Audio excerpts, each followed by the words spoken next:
now shortly. She is 8:29. Here Hayardim Ver Smoyel Hoyel Moshe Ver Satir Azay Flavor.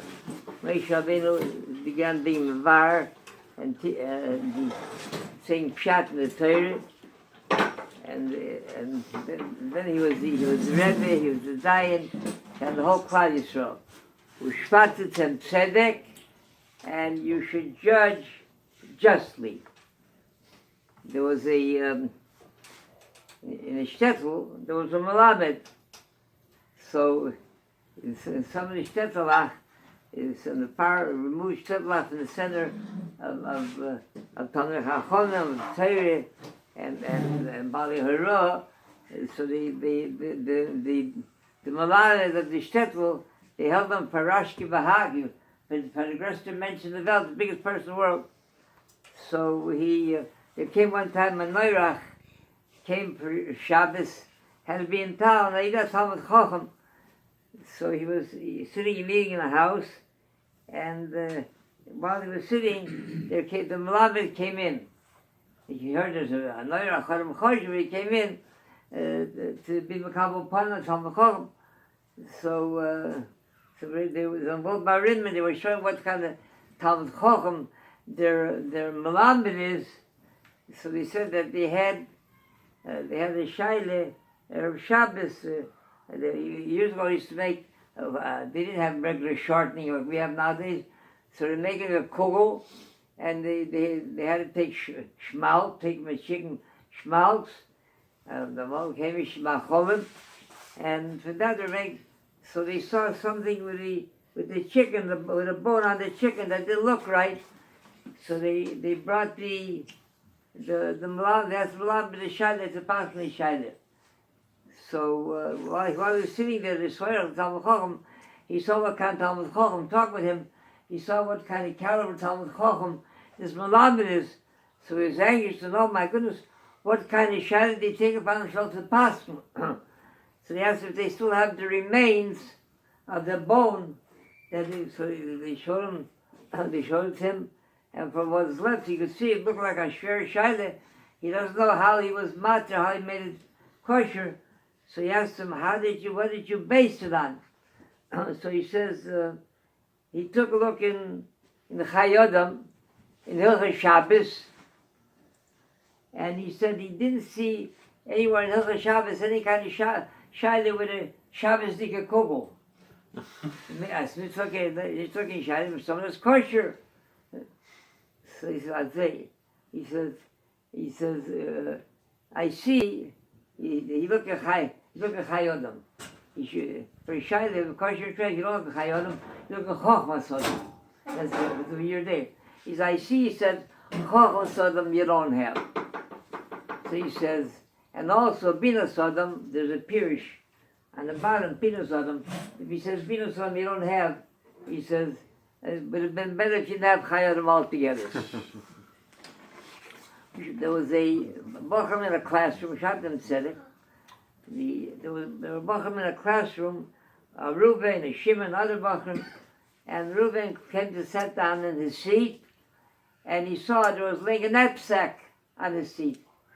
So he said, who put this knapsack on my seat? With a cast, he picks up the knapsack and he throws it, and it lands on Shimon's seat. Shimon walks in a few minutes later. He says, who put this knapsack on my seat? And he throws it back and lands on Reuven's seat. When the owner of that knapsack came, he took a look. There was an expensive laptop computer in there. It was broken. So the shaila was, who broke the computer? Who's the chayiv? Who's the mazik? Is it the first one, Reuven, who picked it up and threw it in Shimon's seat? When he threw it, so that finished it. So when Shimon picked it up, he already picked up a monitor, somebody picked up a broken computer, or maybe when Reuven threw it, the weight and the force of that he threw it with didn't damage it, and Shimon's one who broke it. So they came to ask Shaila. So they passed him that the Sifri brings Ushvatim Tzedek that you have to judge justly. Hamoitzi mechaveroi. If you want to if you want him to be guilty, and he should be the one that should pay all of haraya, you have to bring proof that he's the one that was responsible. And bring a case where two different oxes, wild oxes, ashore, were running out in the street, and they ran into and they gored an animal. They don't know which of the two oxes did it. It was this one's ox or that one ox. The owner of the animal that was killed by the oxes, he has to bring proof that your ox, whoever he wants to be guilty and pay, your ox has to pay for it. They came to ask another Moyarah, and he said, no, it's not so pushy. He said, the Rambam brings a case like this. Somebody took and threw a rock. And the rock did damage, but more than what the usual damage would be from the distance and the force that rock was thrown.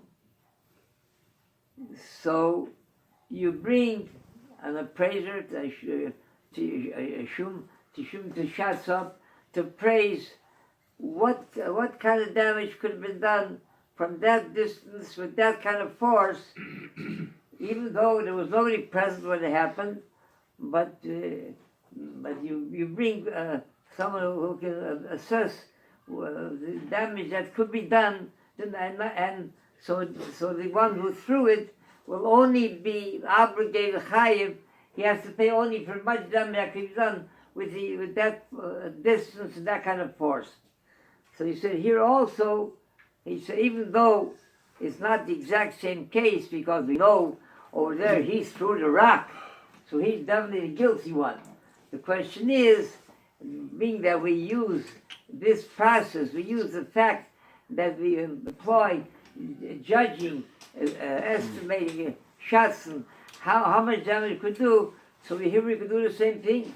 We said we could apply. We could say when Reuven picked up that knapsack and he threw it and it landed in Shimon's seat. So he said we could assess how much damage could be done with a knapsack being thrown that far with that much force, and by that time when it landed on Shimon's seat was already broken. From that part could be broken or not.